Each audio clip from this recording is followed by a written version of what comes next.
So I recently got a super nice comment under one of my videos asking, "Hey yo, I'm a beginner Lego stop motion animator and I want to ask which one is the best frame rate to animate in?" To which I replied that I find 12 and 15 FPS to offer the best compromise between time efficiency and quality. To which some other guy replied, "Yo, those low frame rates feel like a bloody slideshow. Real big boys animated 24 FPS, the absolute smoothest and best frame rate." And after reading that, I thought to myself, well, yes, but actually no. So in this video we're going to animate one short Lego stop motion clip for each one of the major frame rates, starting with 1 FPS and working ourselves all the way up to 60 FPS, which is going to be a very stupid challenge. And at the very end we're going to rank all the frame rates in a tier list, to find out which is the best frame rate to rule them all, for all of us hobby animators making Lego stop motion movies at home. Like me. So make sure to watch till the end to find out which one reigns supreme. And we'll also find the answer to the age-old question of whether higher frame rate equals better animation. Spoiler, it doesn't. So watch out, because you might learn a thing or two today. Well then, without further ado, let's do this. Okay, but just so we're on the same page, what even is the frame rate? So you know how in stop motion you take hundreds of individual pictures of all your Lego characters? Those individual pictures are called frames. And all the frame rate states is how many of these frames are displayed during 1 second. So for example, 12 FPS means that... exactly! 12 frames are shown during 1 second, you're so smart! Which also means that if you compare 12 and 24 FPS, that you need to take twice as many frames. So it also takes you twice as long. So before we get to animating in those big boy frame rates, let us start at the bottom of the barrel. 1 FPS. Okay, so the thing about 1 FPS I haven't told you yet is that no one in the right mind uses this frame rate. You see, I tried animating this walking cycle as a warm-up animation for this frame rate, but I'm not even sure if this can even be considered an animation. It honestly just feels like a slideshow to me and I feel physical pain just watching it. I promise the other frame rates will be more interesting. I even tried animating a Spider-Man swing, but yeah. So I started to brainstorm ideas for a genuinely solid 1 FPS clip, but it just seemed impossible to do. This frame rate is just way too low. It seems not manageable to convey actual movement when it just kinda looks like the characters are teleporting around. Wait a sec. Teleporting? What if I told a story about a character teleporting around? A clip like that would utilize the biggest weakness of 1 FPS as the main gimmick. So I had this idea of a Goomba annoying his other Goomba buddy with a hat that allows him to teleport around. So I built an epic teleportation hat for the Goomba, somewhat inspired by Doc Brown's mind-reading helmet, and started building the relatively simple film set. And after the quite plain animating process and some Oscar-worthy voice acting performances... Hey man, what's up? Oh, I'm good, man. Look at my new hat. I present to you my finished 1 FPS masterpiece. Hey man, how's it going? Oh, I'm good, man. Look at my new hat. Well, what's that all about? Man, what are you doing, man? How's that? What, dude? Come on! What's your deal, man? How are you? Can you stop? What? Huh? Can you stop that? That was surely something. But now it's finally time to move on to the first frame rate that normal people actually use sometimes, which is 8 FPS. Which is, fun fact, the frame rate Hobie Brown uses in Across the Spider-Verse, with his torso even being offset by 1 frame compared to the rest of his body.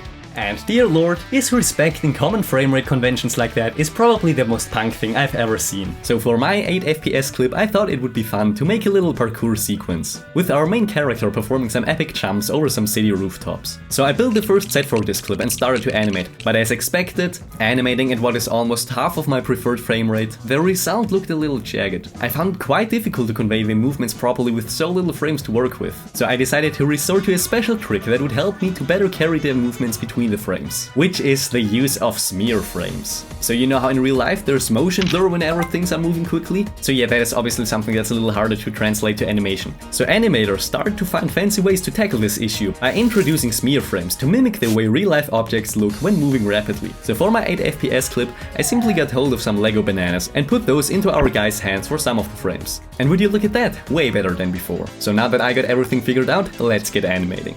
3, 2,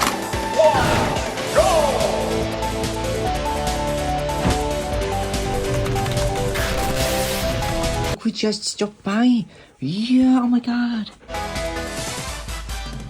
I even went as far as to inserting some bananas in some different colors digitally in post-production for some of the movements, since I didn't have any curved Lego pieces in the appropriate colors. And after masking out all the rigs, here goes our 8 FPS clip. Have a look.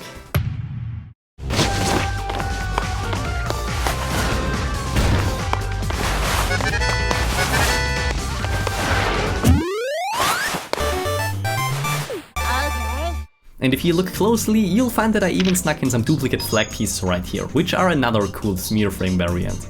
Well then, but now it is finally time to cover the first one of the big boy frame rates, which is 12 FPS.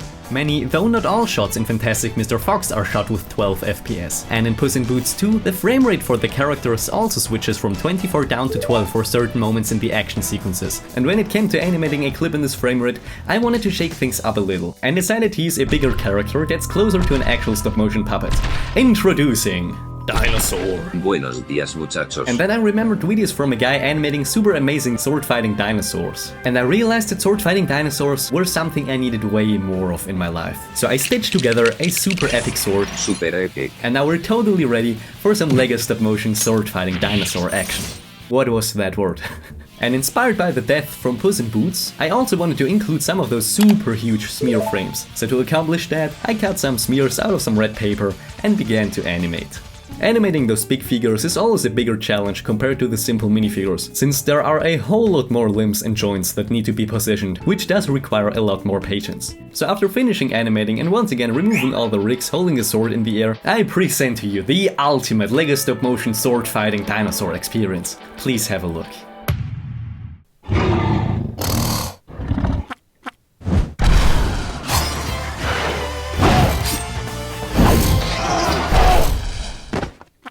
Ay, coño. Truly astonishing. And if you've seen this video so far, I would really appreciate if you could hit that like and subscribe button, because I got way more awesome stuff planned for this year. And I would also appreciate if you'd consider supporting me over on my Patreon, where you can also get some sweet little bonuses. Well then, back to the video. And now, let us get to what is probably my favorite one of all the frame rates. My love, my life and my lady, 15 FPS. And this is a frame rate that actually doesn't really appear in any feature films, because those usually run at 24 FPS, which you can't evenly divide by 15, unlike 8 or 12. Quick maths! Instead, 15 FPS is most popular with brick films, especially here on YouTube, where a lot of videos are in 30 FPS. So for my clip for this project here, I decided to create something that I've been wanting to make for quite a while, which is a small fight sequence featuring everyone's favorite vigilante blind lawyer, Daredevil. So I set up a neat little back alley, used subtle blue lighting to create the night atmosphere, and even introduced some camera motion by gradually moving the set around. And I'll have the Devil of Hell's Kitchen roll his clubs around and have them ricocheting off the walls. So I cut an extra red Lego pole in half in order to have them split in the middle when hitting the wall, to better emphasize the change in direction. Well then, there goes our Daredevil clip. Please have a look.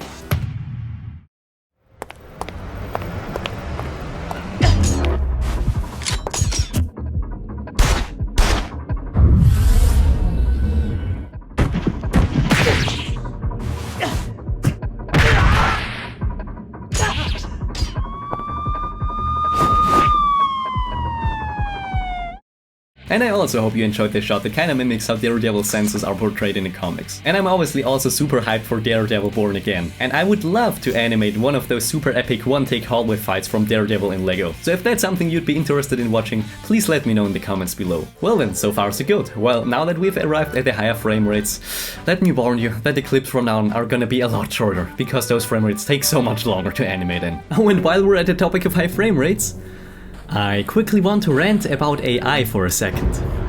Because some people in the internet actually think that using AI for your Lego stop-motion movies is a good idea.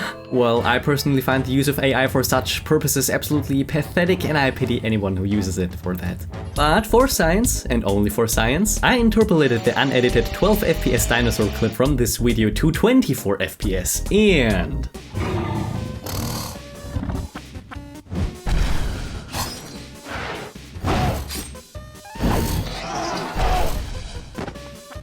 oh wow! It looks like an absolutely ridiculous mess, who would have thought? Disgusting. You have betrayed me. I'm sorry, dinosaur, it was for science! Okay, so when animating, it is absolutely crucial to understand how much you need to move your character for each frame. You're gonna have some movements between frames that are gonna be bigger, and some others that are gonna be smaller.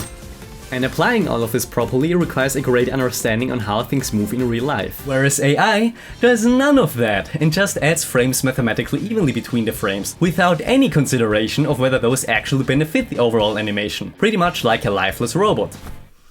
Oh wait, that's because AI is a lifeless robot! Wow! And don't even get me started on the quality of these frames that are being added. So please do me a favor and don't fucking bother with AI, seriously. Learn how to animate the proper way. A well-animated 12 FPS clip is always gonna look light years better than some 24 FPS interpolated garbage. Okay, cool, the AI rant is over now. So let's finally move on to our 24 FPS clip, the frame rate that the majority of animated films use. And 24 is almost twice as many frames as 15 FPS, which makes things a lot more complicated. Not only does it take longer to photograph 24 frames than it does to photograph 15 frames, but the tiny movements you make to your Lego characters also need to be twice as small to fit this new frame rate. So I decided to animate something I've already got some experience with in low frame rates, which would be a Spider-Man swing. And since I already got a rough picture in my head and how the finished animation is supposed to look, I think this should be more than doable. So the action will consist of Spider-Man swinging from one building to another, but then there's the struggle of there not being anything I could attach the web to. Gravity just gets in the way every time. So I present to you this super huge wooden frame. With the help of this thing, I simply placed a Lego plate on the top and added some ball joints to hold the web, and now we're good to go. The clip starts with a camera motion upwards, which took forever to accomplish, and then I just kinda imagined Spider-Man's movement in slow motion in my head to just kinda wing the whole thing without thinking too much about it. And after the usual post-production process, here goes our 24 FPS Spider-Man clip.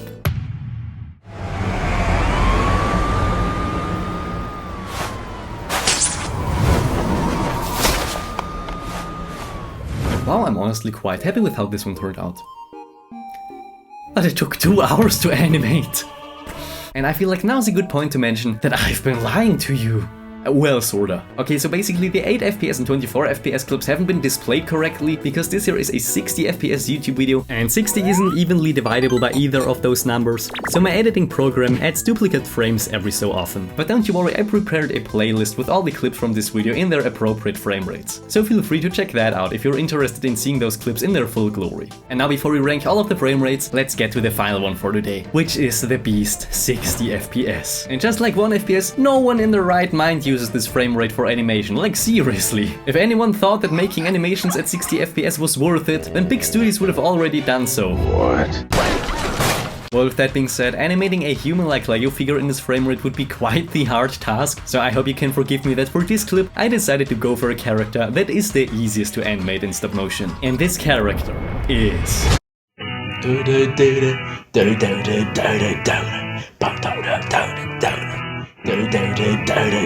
Yeah, that's right, it's number 95 himself. And the reason why cars are so simple to animate is that unlike figures, you don't have to worry about the movements of 6 different elements. Instead, you just have to push it around and maybe have the car tilt around if you're feeling extra fancy.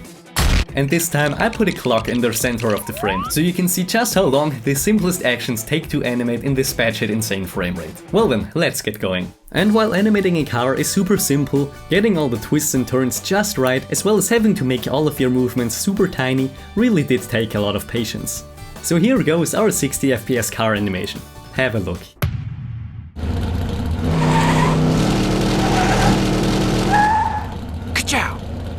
And this 3-second clip took over 1 hour to complete. That is actually kinda insane, and honestly an experience I wouldn't recommend. And most of the time I was just wishing that I could animate in a lower frame rate. Like for example, I held on to this one picture of lightning for 5 frames, because I wouldn't have been able to convey the movement of him stopping as well.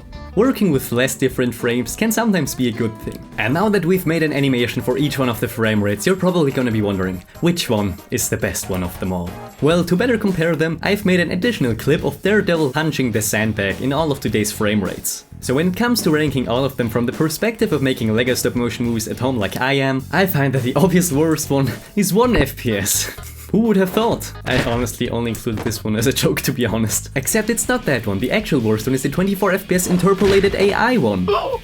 which can go straight down to hell. With our second contender for the no tier being 60 FPS. Seriously, this one just takes unnecessarily long to animate with and doesn't really offer that much benefit compared to 24 FPS. Moving on to our next tier, I think that 8 FPS is a frame rate you can genuinely work with. However, 12 FPS is right there, which doesn't take that much longer to animate but is a lot more fluid, so yeah, I don't really think there's a reason to use this frame rate. And the third best frame rate for brick films in my opinion is 24 FPS. I was honestly surprised with how much I liked this one, with the end result really looking nice and smooth. But compared to 12 and 15 FPS, I don't really think it's worth the extra effort.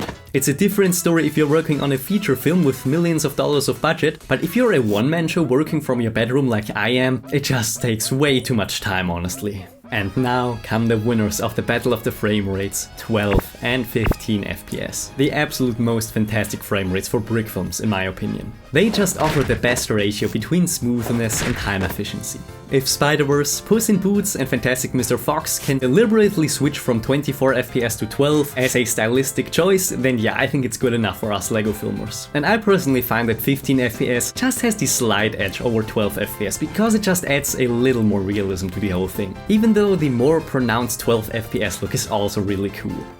So I hope that I could convince you that a higher frame rate doesn't equal better animation at all. The right frame rate is just a tool to bring your piece of art to life, and there's a right frame rate for every need. They all just offer different flavors, and all it comes down to is choosing the one that complements the vision of your creative project the most. Except 1 FPS and the high ones like 60 FPS, those can go fuck themselves. Well, that was my ranking, and be sure to let me know in the comments below which one is your personal favorite frame rate. Regardless of whether you're an animator yourself or not, I would like to hear your opinion. So a huge and enormous thank you for sticking by until the very end of this more technical video, it really means a lot. And also a super enormous thank you to my Patreon supporters Kiesel1503, Hartl, Vaughn Taylor, Julian Poundstone and Okrem the HS. Seriously, thank you so much for supporting this channel, and if you still feel like it, be sure to watch one of my other LEGO videos, like this one right here where I recreated the original Green Goblin bridge scene from the very first Spider-Man. So that's all for today folks, see you soon and lots of hugs, bye.